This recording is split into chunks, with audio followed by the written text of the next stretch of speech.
കഴിഞ്ഞ ദിവസം ക്ലിനിക്കിലോട്ട് ഒരു അച്ഛനും മകനും കൂടിയാണ് വന്നിട്ടുണ്ടായിരുന്നത്. സോ അച്ഛൻ കാര്യങ്ങളൊക്കെ പറഞ്ഞു തുടങ്ങിയതെന്ന് പറയുന്നത്, എൻ്റെ കുട്ടി ഇപ്പോൾ പഠനത്തിലോട്ടൊക്കെ പിന്നോട്ട് പോകുന്നുണ്ട്, അവന് വാശിയൊക്കെ കൂടി വരുന്നുണ്ട്, വീട്ടിലെല്ലാവരോടും അവന് പെട്ടെന്ന് ദേഷ്യം വരുവാണ്, സാധനങ്ങളൊക്കെ എടുത്ത് നശിപ്പിക്കുന്ന ശീലവും അനിയനോടൊക്കെ എപ്പോഴും അടിപിടിയൊക്കെ കൂടുന്ന ഒരു സ്വഭാവമൊക്കെ ആയിട്ട് അവന് വരുന്നുണ്ട് എന്നുള്ളൊരു കംപ്ലയിൻറ്റ് അല്ലെങ്കിൽ പ്രോബ്ലം കൊണ്ടാണ് അച്ഛൻ ക്ലിനിക്കിലോട്ട് വന്നിട്ടുണ്ടായിരുന്നത്. സോ കൂടുതൽ കാര്യങ്ങൾ അച്ഛനോട് ചോദിച്ചറിഞ്ഞ സമയത്താണ് അച്ഛൻ പറഞ്ഞു തുടങ്ങിയത്, അവന് അനിയൻ എന്ന് പറയുന്ന ഒരാളും കൂടെ വന്നതിന് ശേഷമാണ് ഈ ഒരു വാശിയൊക്കെ ഇങ്ങനെ കൂടി തുടങ്ങിയത് എന്നാണ് അച്ഛൻ പറഞ്ഞിട്ടുണ്ടായിരുന്നത്. കുട്ടിക്ക് ഇപ്പോൾ 10 വയസ്സായിട്ടുണ്ട്. അനിയൻ എന്ന് പറയുന്നത് ഇപ്പോൾ ഒരു 3-4 വയസ്സായിട്ടേ ഉള്ളൂ.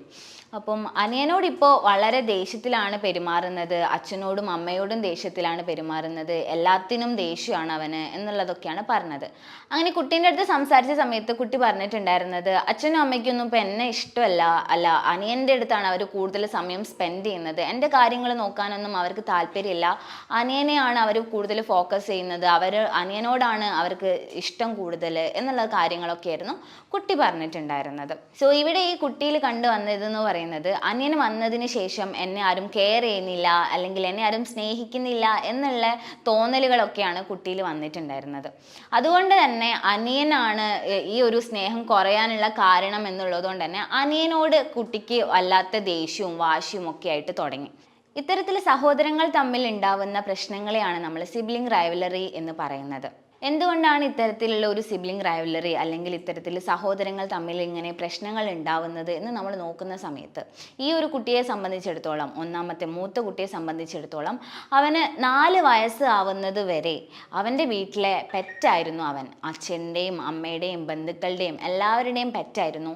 എല്ലാവരുടെയും അറ്റൻഷൻ അവന് മാത്രമായിരുന്നു കിട്ടിയിട്ടുണ്ടായിരുന്നത്, എല്ലാവരുടെ ലവും കിട്ടിയിട്ടുണ്ടായിരുന്നത്. വൈകുന്നേരം വരുമ്പോൾ ചോക്ലേറ്റ് വാങ്ങിച്ചു കൊടുക്കുന്നത് അവന് മാത്രമായിരുന്നു. അല്ലെങ്കിൽ പുറത്തേക്ക് കൊണ്ടുപോകുമ്പോൾ അവനെ കൊണ്ടുപോകാൻ ഒരുപാട് പേരുണ്ടായിരുന്നു, അല്ലെങ്കിൽ സ്കൂളിലോട്ട് പോകുന്ന സമയത്ത് കൊണ്ടുവിടാൻ ആൾക്കാരുണ്ടായിരുന്നു.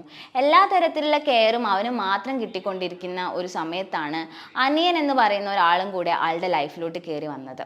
സോ അവന് ആദ്യമൊന്നും അനിയന് വന്ന സമയത്ത്, അല്ലെങ്കിൽ ഒരു 5 വയസ്സൊക്കെ ആകുമ്പം, അനിയൻ 1 വയസ്സൊക്കെ ആകുന്ന സമയത്ത് വലിയ രീതിയിലുള്ള പ്രശ്നങ്ങളൊന്നും അനിയനായിട്ട് ഉണ്ടായിരുന്നില്ല. പക്ഷേ പതിയെ കുട്ടി വളർന്നു വരുന്ന സമയത്ത് അനിയനും വളരുകയാണ്.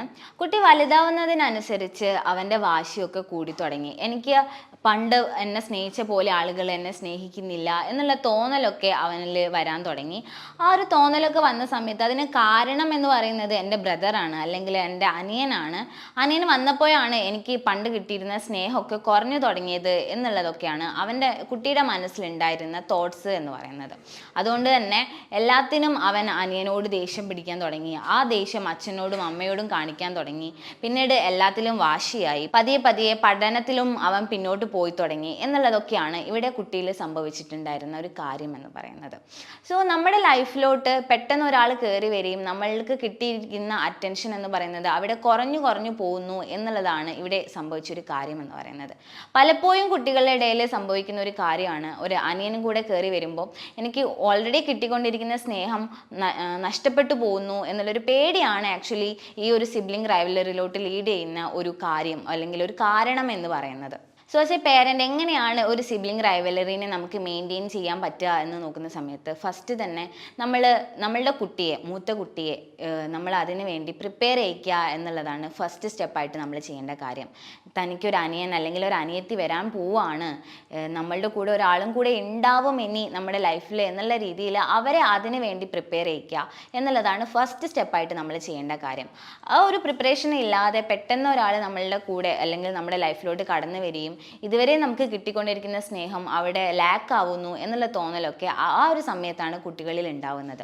അല്ലാതെ നമ്മൾ അവരെ കംപ്ലീറ്റ്ലി പ്രിപ്പയർ ചെയ്യിച്ചിട്ട് നമ്മളുടെ കൂടെ ഒരാളുണ്ട് എന്ന് പറയുന്ന സമയത്ത് അവർ കൂടുതലായിട്ട് അതിനോട് അഡാപ്റ്റ് ചെയ്ത് പോകുന്നത് നമ്മൾ കണ്ടിട്ടുണ്ട്. അതേപോലെ ഈ ഒരു ഇളയ കുട്ടി നമ്മളുടെ ലൈഫിലോട്ട് വരുന്ന സമയത്ത് പലപ്പോഴും പാരൻസ് തിങ്ക് ചെയ്യുന്നത്, മൂത്ത കുട്ടി വളർന്നിട്ടുണ്ട്, അവൻ്റെ കാര്യങ്ങളൊക്കെ നോക്കാൻ അവനായിട്ടുണ്ട് എന്നുള്ളൊരു തോന്നലായിരിക്കും പലപ്പോഴും പാരൻസിന് ഉണ്ടാവുക. അപ്പോൾ നമ്മൾ കൂടുതലായിട്ട് ഫോക്കസ് ചെയ്യുക അനിയനിലോട്ടോ അല്ലെങ്കിൽ അനിയത്തിയിലോട്ടായിരിക്കും. അപ്പോൾ മൂത്ത കുട്ടി എന്ന് പറയുന്നത് അവൻ ഒറ്റയ്ക്ക് കാര്യങ്ങൾ ചെയ്യും എന്നുള്ളൊരു തോന്നലാണ് പാരൻസിന് പലപ്പോഴും ഉണ്ടാവുന്നത്.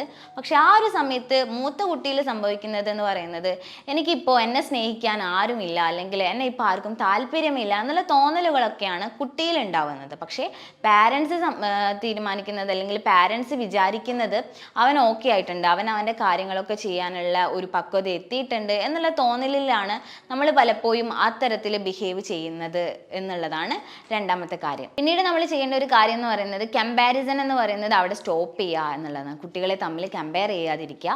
അവർ രണ്ടും രണ്ട് ഡിഫറെൻറ്റ് പേഴ്സണാലിറ്റീസ് ആണ്. അപ്പം രണ്ടുപേർക്കും ഉണ്ടാകുന്ന കഴിവുകളും തികച്ചും വ്യത്യസ്തമായിരിക്കും എന്നുള്ളതും കൂടെ നമ്മൾ അവിടെ ഓർക്കേണ്ട ഒരു കാര്യമാണ്.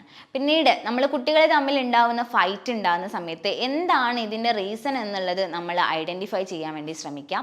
റീസൺ അറിയാതെ നമ്മൾ ചുമ്മാ അവരെ പോയിട്ട് തല്ലുന്നത് കൊണ്ടോ വഴക്ക് പറയുന്നത് കൊണ്ടോ ഇവിടെ ആ ഒരു പ്രോബ്ലത്തിന് ഒരു തരത്തിലുള്ള സൊല്യൂഷനിലോട്ടും നമുക്ക് എത്താൻ പറ്റുന്നില്ല എന്നുള്ളത് മറ്റൊരു കാര്യമാണ്. സോ ഇത്തരത്തിൽ കുട്ടികൾ തമ്മിൽ ഫൈറ്റ് ഉണ്ടാവുമ്പോൾ എന്താണ് ഒരു ബേസിക് റീസൺ എന്നുള്ളത് അറിഞ്ഞതിന് ശേഷം മാത്രം നമ്മൾ അവരുടെ പ്രോബ്ലത്തിലോട്ട് ഇടപെടുക എന്നുള്ളതാണ് ഒരു പാരന്റ് എന്നുള്ള നിലയിൽ നമ്മൾ ചെയ്യേണ്ട ഒരു കാര്യം എന്ന് പറയുന്നത്. പലപ്പോഴും റീസൺ അറിയാതെ പോയി നമ്മൾ ആദ്യം ചെന്ന് ചെയ്യുന്നത് അടിക്കുക എന്നുള്ള, അല്ലെങ്കിൽ വഴക്ക് പറയുക എന്നുള്ള കാര്യമായിരിക്കും. അത് നമ്മൾ മാറ്റി റീസൺ എന്താണെന്നുള്ളത് അറിഞ്ഞതിന് ശേഷം മാത്രം ആ ഒരു പ്രോബ്ലത്തിലോട്ട് നമ്മൾ ഇടപെടുക എന്നുള്ളതാണ് മറ്റൊരു കാര്യം എന്ന് പറയുന്നത്. സോ ഇത്തരത്തിലുള്ള കാര്യങ്ങളൊക്കെ കൊണ്ട് തന്നെയാണ് കുട്ടികളിൽ പലപ്പോഴും ഈ ഒരു ബിഹേവിയറൽ ചേഞ്ച് ഉണ്ടാവുന്നത്. ഒരു അനിയനൊരു അനിയത്തി ലൈഫിലോട്ട് കയറി വരുമ്പം അവർക്ക് കിട്ടിക്കൊണ്ടിരിക്കുന്ന സ്നേഹം നഷ്ടമാവുന്നു എന്നുള്ള ഒരു പേടി, അല്ലെങ്കിൽ ഒരു ഫിയർ ഒക്കെ തന്നെയാണ് ഇതിൻ്റെ ഒരു ബേസിക് റീസൺ എന്ന് പറയുന്നത്. കുട്ടികളിൽ ഇത്തരത്തിലുള്ള പ്രോബ്ലമാറ്റിക് ബിഹേവിയേഴ്സ് കണ്ടുവരുന്നുണ്ടെങ്കിൽ ഉടനെ ഒരു സൈക്കോളജിസ്റ്റിനെ സമീപിക്കുക. പ്രോപ്പർ ആയിട്ടുള്ള ഒരു സെഷൻസിലൂടെ അവരുടെ ഈ ഒരു ബിഹേവിയറൽ ആറ്റിറ്റ്യൂഡിലേക്ക് നമുക്ക് മാറ്റം കൊണ്ടുവരാൻ പറ്റുന്നതാണ്. സോ മറ്റൊരു വീഡിയോ ആയിട്ട് വീണ്ടും കാണാം. Thank you.